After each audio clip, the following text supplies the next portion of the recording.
उन्होंने एक दूसरे के ऊपर अस्त्र शस्त्र चलाना शुरू कर दिया, मारपीट शुरू हो गई और लास्ट में जब अस्त्र शस्त्र खत्म हो गए तो वही घास उठाए, धारदार घास, और उस घास से एक दूसरे को मारना शुरू कर दिया और इस प्रकार से यदुवंशियों का अंत हुआ। ऐसे ये यदुकुल की कथा है। अब ये क्या है सुनो, मैं सुनाती हूँ अर्थ। कौरव पांडव यहाँ की कथा है और ये जितने भी विदेश में आज विज्ञान गर्वित बल जो दिखता है, बम, मिसाइल, अणु, परमाणु, इन सबका जो निर्माण हुआ है ये बुद्धि के बल से हुआ है। और वो लोगों में से जैसे इधर भावनाएं होती है ना, ऐसी नहीं होती। खाना पीना और ऐस करना ये चलता है, जो कुछ है उन्हें लगता है दिमाग ही है यही सब कुछ कर रहा है। और ऐसे लोगों के दिमाग के बल से ही किसकी उत्पत्ति होती है? मूषल निकला। मूषल मतलब मिसाइल। दिमाग के बल से तो मिसाइल का निर्माण होता है। पेट से मिसाइल कैसे निकलेगा? पेट से मूसल कैसे निकलेगा? देखो, जब किसी के पेट में कोई बात नहीं पचती तो क्या बोलते हैं? जब कोई बात को इधर समा करके नहीं रख पाता तो कहते हैं उसे ना कोई बात बताना नहीं, उसके पेट में बात नहीं पचती है, ऐसे बोलते हैं। अब पेट में बात होती है कि दिमाग में इधर इधर बात होती? बात कहाँ होती बताना? पेट से निकल के आती है बात, क्या इधर से निकल के आती है? इधर रहती है ना, पर बोलते कहाँ है? उसके पेट में बात नहीं पचती। ऐसे ही वो कथा में पेट से मूसल निकले बताया है, पर मूसल कहाँ से निकलते हैं? मिसाइल। मूसल मतलब सामने से नुकीले, वही तो है, अस्त्र शस्त्र वेपन्स हैं, वो यहाँ से निकलेंगे।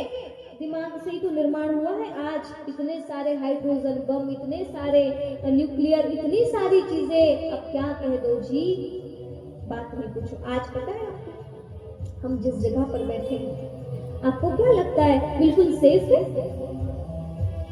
सारी अंदर से प्रोग्रामिंग पहले से हो चुकी है, सब जगह सब सेटिंग हो गई है। यदि उधर वाले ने कुछ किया और इधर से बटन दबाए,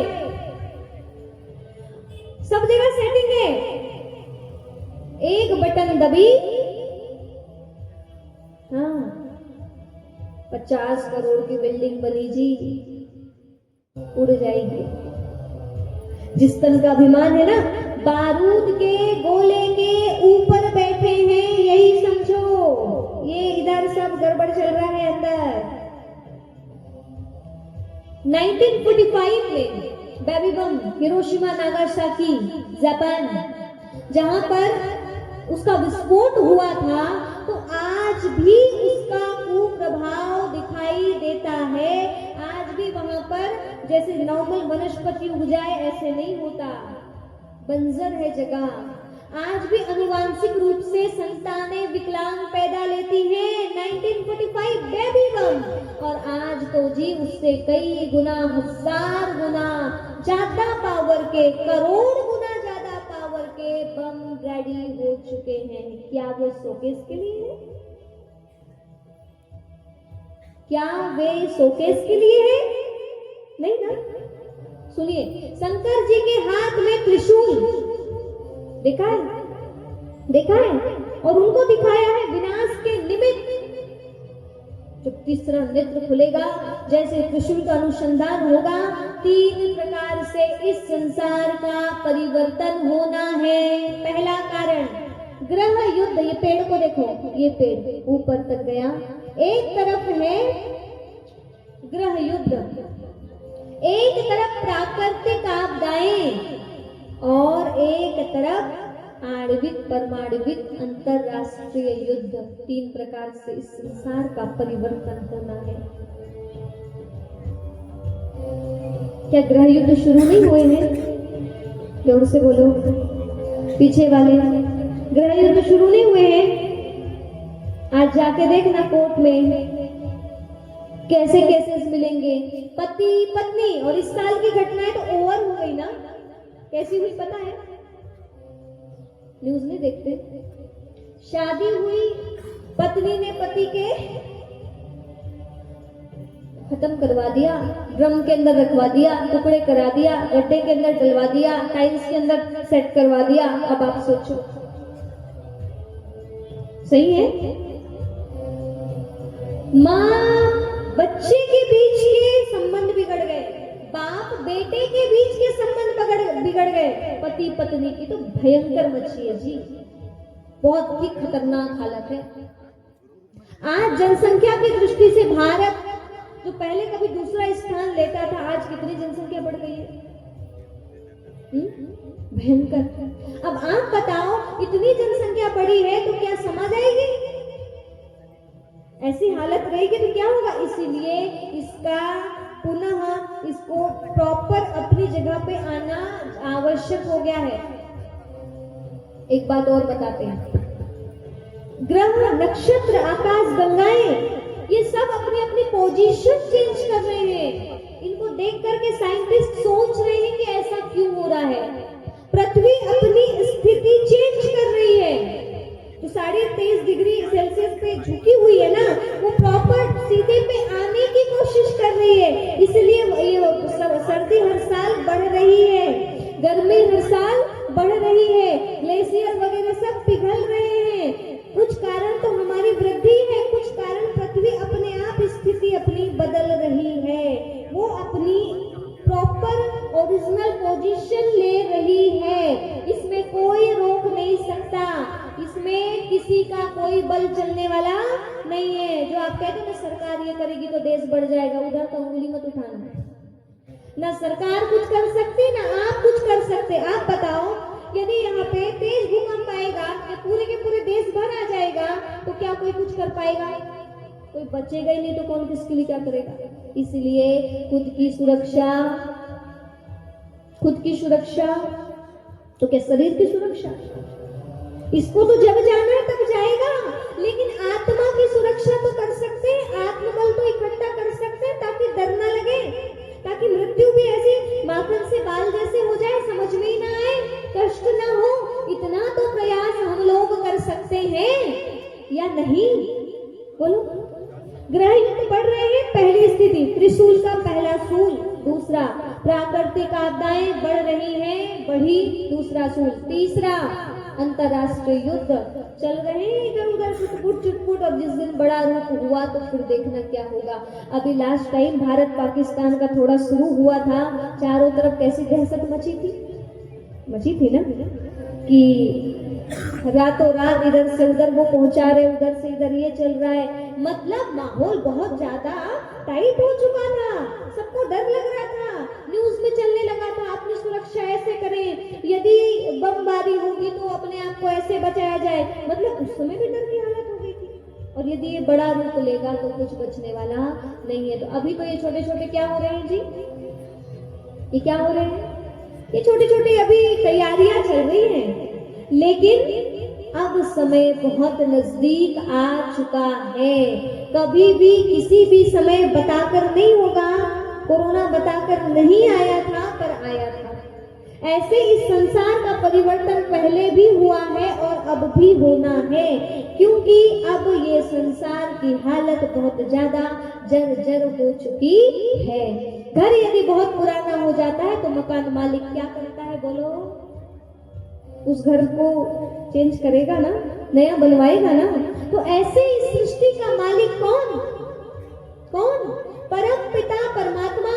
अब वो मालिक इस संसार का परिवर्तन करने के लिए आ चुके हैं। इसीलिए जाग जाओ, फिर नहीं कहना हमको बताया नहीं। इसीलिए परमात्मा ने ये कार्यक्रम हम सबके लिए, मुझे भी जागृत रहना होगा और आपको भी रहना होगा, क्योंकि जानकारी मुझे भी पड़ चुकी है और आपको भी पता लग चुकी है।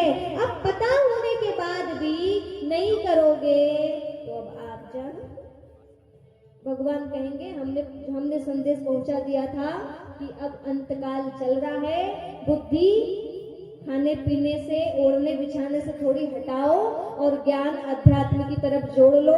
अभी एक जन्म है, इस शरीर में रह के ईश्वर का ध्यान कर लो।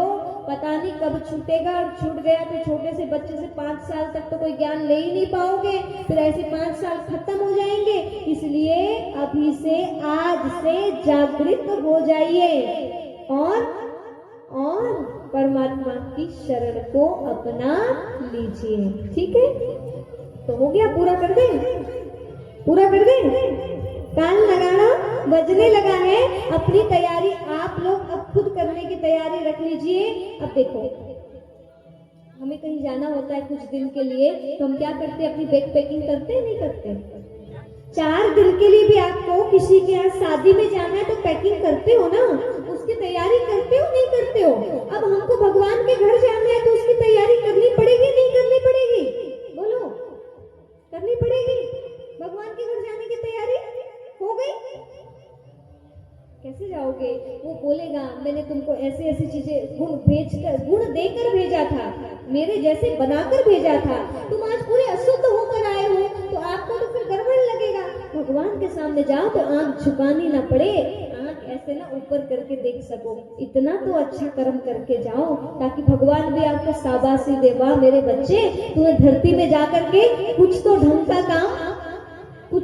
का काम कर ही लिया, तो ईश्वर के पास जाने लायक बन जाओ। बस इतनी सी तैयारी कर लो, फिर आगे का तो वो संभाल ही लेगा। तो उसके पास जाने के लिए क्या तैयारी करना है? वो प्रतिदिन ईश्वर का ही लेटर आता है, 4 पेज का वो मेटर होता है, वो मुरली कहलाता है। कल मैं उसका आध्यात्मिक मर्म आप सबको समझाऊंगी समय के अनुसार। ठीक है, तो उसको सुन करके ही हम अपने आप को ईश्वर के आंख में आंख मिलाकर देखने लायक बन सकते हैं, ईश्वर के दिल में बैठने लायक बन सकते हैं। नहीं तो क्या मतलब, पिता के सामने बेटा अपने आप को शर्मिंदा फील करे तो वो बेटा भी किस काम का? बच्चा जब जब पिता के पास खड़ा हो तो पिता की तो प्रसन्नता से छाती जो है ना फूल जानी चाहिए, खुश हो जानी चाहिए, वाह मेरे बेटे तूने क्या काम किया, तूने तो मेरा नाम कमा दिया, ऐसा होना चाहिए ना। तो हम सब कौन है? भगवान के बच्चे हैं। तो उनके पास जाएं तो भगवान हमारी पीठ थपथपाए और बोले वाह मेरे बच्चे वाह, भगवान को भी ऐसे प्राउड फील हो। ऐसा कर्म कर लो जी, आप मैं हम सब हम ही हैं जो बैठकर समझ रहे हैं। जो समझता ही नहीं तो उसको क्या समझाया जाए? जो समझदार है, जो समझने योग्य होता है, उसको ही समझाया जाता है, किसी को भी समझाया नहीं जाता है। आज भगवान आपको समझाने बैठा है, इस माध्यम से ज्ञान देने बैठा है, क्योंकि आप समझदार हैं। नहीं होते तो नहीं समझाता, बस इतना सा याद रखना। दुर्योधन कहता है कि मैं जानता हूं कि धर्म क्या है, अधर्म क्या है, पर मैं धर्म की शरण में जा नहीं सकता, अधर्म को छोड़ नहीं सकता। ये उसकी सबसे बड़ी कमजोरी बन जाती है। जाना में धर्म, नाचा में प्रवृत्ति, जाना में अधर्म, नाचा में निवृत्ति।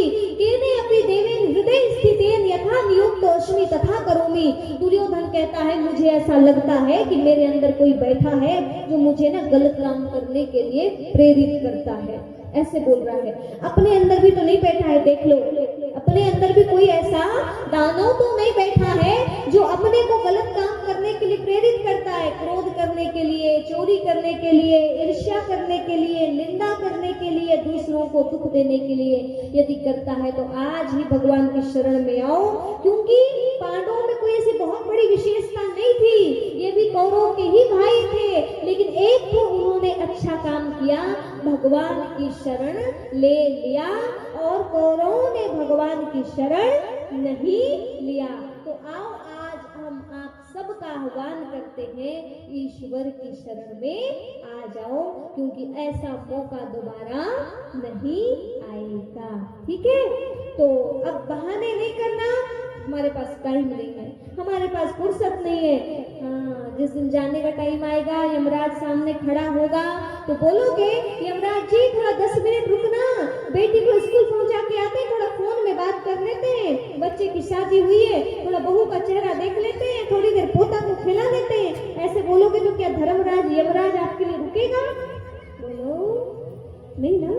हाँ, तो अपनी तैयारी कर